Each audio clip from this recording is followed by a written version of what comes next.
क्षमा breaking Jain news रखेंगी बाल ब्रह्मचारिणी बहन जो कि 10 प्रतिमाधारी भी हैं, सविता दीदी, और उसके बाद तैयार रहेंगी बाल ब्रह्मचारिणी बहन सुषमा दीदी। परम पूज्य निर्यापक श्रमण के चरणों में कोटि सा नमस्तु। आरिका माता के चरणों में कोटि सा बंदामी। आइल छुल्लक जी के चरणों में कोटि सा इच्छामी। ये बहते बहते सिंधु बने, ये बहते बहते सिंधु बने, ये चलते चलते राह बने। ये बहते बहते सिंधु बने, ये चलते चलते राह बने, ये सहते सहते धरा बने, ये चरण सभी की चाय बने, ये चरण सभी की चाय बने। ऐसे चरणों में कोटि सा बंदन करते हुए मैं थोड़ी सी अपनी बात कहना चाहती हूँ कि परम पूज्य मुनि श्री आपके चरणों में बहुत समय बाद आज दीक्षा महोत्सव मनाने के लिए आए हैं हम लोग कि आपने कितना अच्छा काम किया, क्योंकि हमने तो अपनी आंखों से परम सागर जी को सुधा के सागर में ढलते हुए देखा है। इन आंखों से हमने साक्षात जिन रूप होते हुए देखा है, ऐसा लगता है कि वास्तव में आपने बहुत अच्छा काम किया। और आचार्य भगवान ने जो परम सागर से सुधा सागर बना दिया, लगता है इसीलिए बना दिया होगा कि सुधा सागर ऐसा सागर बनेगा कि जिसके आशीर्वाद में, जिसके वचनों में इतनी ताकत होगी कि वो जो कह देंगे सो वो हो जाएगा, ऐसी ताकत होगी। ऐसा जिनके आशीर्वाद में ये ताकत है, क्योंकि जिन रूप धारण करके जो साधना की है इन्होंने अकेले मन को ही नहीं साधा, वाणी को भी साधा है, मौन की साधना की है, जिन्होंने काय से तपस्या भी की है। और ऐसे 42 वर्षों में क्या कितनी तपस्या, क्योंकि कई बार हम लोग प्रश्न पूछते थे तो मुनि श्री कहते थे मुझे भरत नहीं बनना, मैं तो बाहुबली बनूंगा।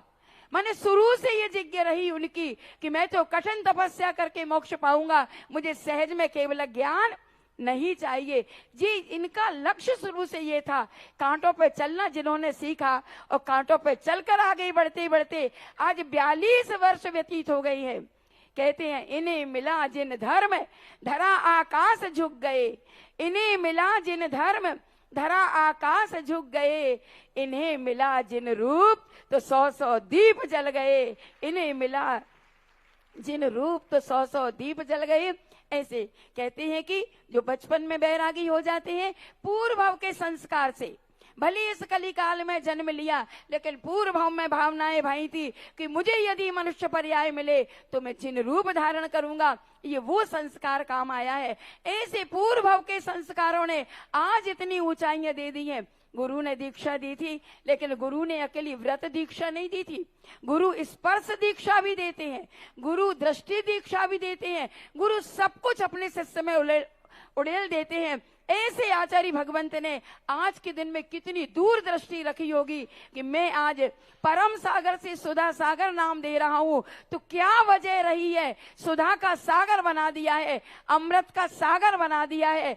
ऐसे अमृत के सागर के सामने आज अपन कल लोग बैठ करके गुरु उपकार दिवस को मनाएंगे और अपने जीवन को धन्य करेंगे कि वास्तव में वो दिन, क्योंकि देखो ईश्वर वारा के जन्मे और ईश्वरी में दीक्षा ली, ईश्वर वारा के जन्मे और ईश्वरी में दीक्षा ली, दोनों की राशि एक है, जन्म भी हुआ और वहां मुनि बने का जन्म हुआ है। कितनी सौभाग्य की बात है, ई और ई दोनों ही एक राशि के हो जाया करते हैं। मधुबन की जहां पर उन्होंने इतने अच्छे से दिगंबर मुद्रा में नहीं, उस समय तो परम सागर जी थे जब वंदनाएं की हैं, लेकिन मुनि बनने के बाद भी वंदना करने का सौभाग्य मिला है। ऐसे परम पूज्य मुनि श्री ने की दीक्षा जहां पारसनाथ की टोंक दिखती थी ऐसी उस जगह हुई है। आज तो कल से मेरा ये चिंतन चल रहा था कि परम पूज्य मुनि श्री ने कैसे क्या उस पावन स्थान पर जहां से असंख्यात मुनियों ने मोक्ष की प्राप्ति की है, उस स्थान पर आपने दीक्षा ली है। मुझे लगता है कि आपके अब ज्यादा भव नहीं, 2-3 भव में ही मोक्ष की प्राप्ति होगी, ये तो तय है। लगता तो ऐसा ही है। और जिज्ञासा एक है, एक नहीं 2 जिज्ञासा है, बहुत दिनों बाद आई महाराज जी। एक जिज्ञासा तो ये है कि सबसे पहले जब आचार्य भगवान ने आपसे कहा होगा कि कल मैं आपको जिन रूप की दीक्षा देना चाहता हूँ, मुनि दीक्षा देना चाहता हूँ, पहले एक दिन पहले तो कह ही देते हैं। तो हो सकता है उस रात में आपका क्या चिंतन चला होगा, आपको तो नींद भी ना आई होगी, लेकिन क्या सोचा होगा, क्या विशुद्धि बढ़ी होगी, उस समय आपके अंदर की लब्धियां स्थान कैसे बढ़ रहे होंगे। और जिस समय दीक्षा हुई थी, जिस समय गुरु ने आपके सिर पर हाथ रखा था, उस समय आपने क्या अनुभव किया था, थोड़े से अनुभव सुनना चाहते हैं। एक तो ये जिज्ञासा है, और दूसरी ये है कि मुनि श्री अभी रत्नकरंडक श्रावकाचार में आया है तो सम्यक ज्ञान की परिभाषा बताती, और न्यून मनिति रक्तम, तो न्यूनता क्या होती है और अतिरिक्त क्या होता है, ये समझ में नहीं आया। इसकी जिज्ञासा का समाधान करें। नमोस्तु महाराज जी, नमोस्तु महाराज जी। पहली बात, मुझे जो भी मिला है मांगने से नहीं मिला, गुरु कृपा से मिला। शुल्क दीक्षा को भी मैंने मांगा तो था नहीं, मैं तो तीर्थ यात्रा पर जा रहा था। आचार्य जी ने कहा तुम्हें तीर्थ बना दूं, तो मैंने आपकी मर्जी। मुनि दीक्षा के लिए मेरा स्वास्थ्य थोड़ा अनुकूल की स्थिति नहीं बनी शुरुआत में, तो हमारे साथी और शुल्क जी थे, बार बार आचार्य जी से कहते थे हमें दीक्षा दो, हमें दीक्षा दो, दीक्षा दो। तो आचार्य जी ने उनको एक दिन, जब भी वो लंगोट बदले, केशलोंज करे, तब वो कहते थे। तो आचार्य जी ने उनको डांटते हुए कहा तुम बार बार दीक्षा ही कहते हो, वो परम सागर तो कभी नहीं कहता। अब वो महाराज मेरे कमरे में आकर मेरे ऊपर आपे से बात, तुम्हारा कल्याण कभी नहीं होगा। अरे मैंने कही महाराज जी क्या बात है, बोले तुम्हारे कारण से हमारी दीक्षा नहीं हो रही। मैंने कहा भाई मैं आचार्य जी को कोई गाइड थोड़ी कर रहा, तुम्हारे कारण से दीक्षा नहीं हो रही, तुम्हें बहुत दोष लगेगा, चारित मोहिनी कर्म का बंद कर रहे हो तुम। मैंने क्या बात है, बोले तुम क्यों नहीं मांगते हो। तो मैंने कहा महाराज जी मेरा नेचर है, पूज्य पुरुषों से मैं भीख नहीं मांगूंगा, पूज्य पुरुषों से भेंट में जो मिलेगा वो मुझे स्वीकार है। भेंट में जो मुझे देंगे वो स्वीकार है। तो फिर मुझे उन्होंने इतना ज्यादा मतलब वो कर दिया शब्दों से, तो मैं तुरंत पिछुटा के आचार्य जी पास पहुंचा। मैंने कहा आचार्य जी मैंने ना तो आज दीक्षा मांगी है और ना मैं कल मांगूंगा, और मेरी तैयारी आज भी है, अभी कहो तो लंगोट उतार दूं, ये लगता मैं ईश्वर की बात है। तैयारी मेरी है, लेकिन योग्य मैं कब होऊंगा ये निर्णय आपको करना है।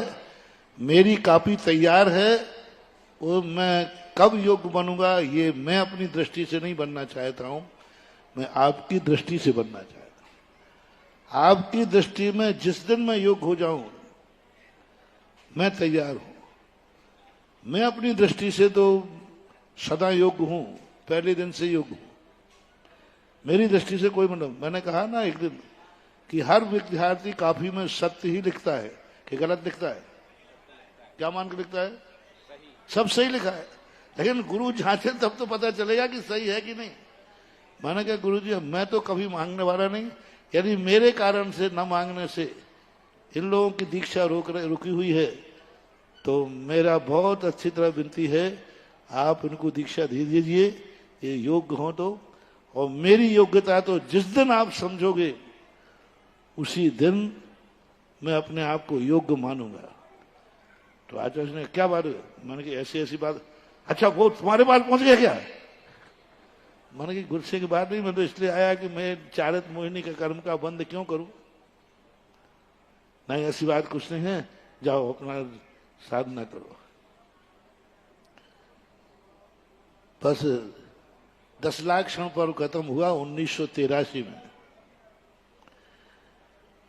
और एक दिन निकला ही था। कब निकला, जब कर निकला ना 14 को। बस ठीक 3:30 बजे स्वाध्याय के बाद प्रतिक्रमण के पहले बुलाया, बोले कल केश लॉन्च कर लोगे? तो मैं डर गया, ऐसे पूछा जैसे मैं करके नहीं जानता हूं। क्या मैंने केश लॉन्च नहीं किए हो? तो केश लॉन्च कर लोगे? तो मैंने कहा कि अब मेरे अभी केश लॉन्च का समय ही नहीं हुआ। अब मैंने कहा अभी तो केश लॉन्च का, अब स्पष्ट तो बोला नहीं, अभी तो 1.5 महीने पौने 2 महीने के लगभग केस लॉन्च था। मैंने कहा अभी केस लॉन्च का 2 महीने भी पूरे नहीं हुए। नहीं, मैं इसलिए पूछ रहा हूं कि कर लोगे? तो मैंने कर लूंगा। ठीक है, कल केस लॉन्च कर लेना। पर इतना शब्द उन्होंने कहा और फिर शाम को आचार्य भक्ति के समय सबके सामने कहा कि कल दीक्षा की संभावनाएं हैं। मुझसे तो केस लॉन्च का कहा था, कल केस लॉन्च कर लेना। तो गुरु कृपा से जो मिलता है वो रात कैसे निकली, रात कोई टेंशन में नहीं निकली, रात आनंद में निकली। और वह रात जो अपने चिंतन मनन की होती है, और वो जो गुरु कृपा से मिलता है, बिना मांगे मिलता है, वो दिन दूना रात चौगुना फलता है। और गुरु के द्वारा जो दिया जाता है वो उनकी अंतर चेतना से मिलता है, और वह स्वरूप आगे जाके फलता रहता है। और अपन चाहना अलग चीज है, वो मांगना अलग चीज है। हम उनके चरणों में समर्पित हो गए, अब बस क्या करना क्या है, क्या मांगना। उनके चरणों में आ गए, आराम परिग्रह छूट गया, संसार छूट गया। अब फैसला करना किनके हाथ में है? उनके हाथ में है, वो जाने, उनका काम जाने। मान लो महाराज जी उन्होंने अपन ने नहीं मांगी, उन्होंने कभी नहीं दी, अरे तो नहीं दी तो कौन सा नुकसान हो जाएगा? 2 प्रतिमा है तब भी 16वीं स्वर्ग है, और मुनि व्रत है तब भी 16वीं स्वर्ग है। लेकिन मिलना चाहिए गुरु कृपा से, गुरु की योग्यता से जांची हुई काफी कभी अप्रमाणिक नहीं हो सकती। और उसी प्रमाणता का परिणाम है कि अभी तक मैं जो बोलता हूं कभी अप्रमाणित सिद्ध नहीं हो पाता, क्योंकि मुझे गुरु ने प्रमाणित किया है। गुरु ने खुद नंबर दिए हैं, और गुरु ने खुद कहा है अब तुम मुनि पद के योग्य हो मेरी दृष्टि में उनके। तो वो एक बात है। और जब स्पर्श के संबंध में, मैं तो समर्पण की भाषा जानता हूं। गुरु ने मुझे कितना आशीर्वाद दिया मुझे ये पता नहीं है, मेरे नेचर में भी नहीं है। मैंने कभी गुरु से आशीर्वाद चाहा भी नहीं है।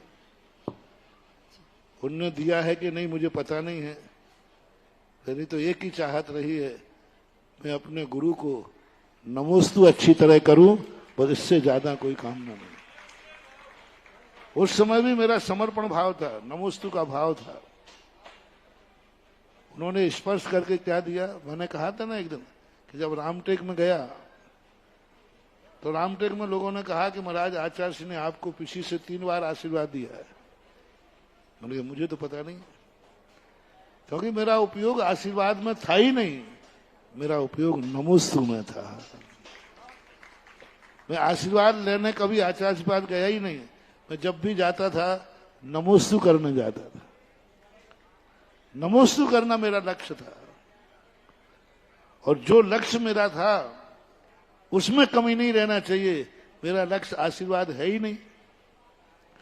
फिर बाद में जाकर के लोगों ने मोबाइल में दिखाया, तब मैंने कहा अच्छा ऐसे ऐसे किया।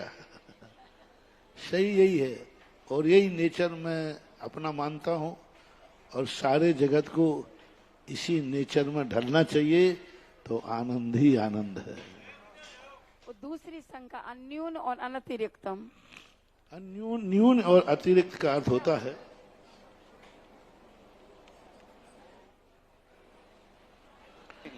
इतनी साधना करने की जरूरत नहीं, थोड़े समय भी काम हो जाता है। ये कुछ अति लिखा गया है, अति लिखा गया। रत्नत्रय आदि से ही कोई मोक्ष नहीं है, भाव रत्नत्रय से भी हो जाएगा। द्रव्य व्रतों की जरूरत नहीं है, भाव व्रतों से ही काम हो जाता है, भावना से काम हो जाता है। द्रव्य पूजा की जरूरत नहीं है, भाव पूजा से भी कल्याण हो जाता है। ये कहलाता है न्यून। और अतिरिक्त का अर्थ है जितनी मर्यादा कही गई उससे अधिक करना। एक उपवास में कल्याण नहीं हुआ, कल्याण तो 2 करना पड़ेंगे, 4 करना पड़ेंगे। मतलब कितना, तो ये भी अतिरिक्त है कि नहीं, इतना जब इतना करोगे। कई बार लोग अति वो कहते हैं ना, वीणा के तार इतने ढीले मत छोड़ो कि स्वर निकलना बंद हो जाए, वीणा के तार इतने मत कसो कि वीणा टूट जाए। इसका अर्थ होता है ना तो कम ना अधिक, जैसा कहा है उतना ही मानना, उससे अलग मानना। अलग मानने का अर्थ यही तो हो रहा है कि नए निरपेक्ष होकर के मानना, नयों की कोई जरूरत नहीं है, बिना नए के भी मोक्ष हो जाता है। तो इस प्रकार के अतिरिक्त रूप से जो अर्थ निकाले जाते हैं, अपनी कमी को ढांकने ऐसे बातें बनाई जाती हैं, तो वो न्यून में और अतिरिक्त में आ जाती हैं।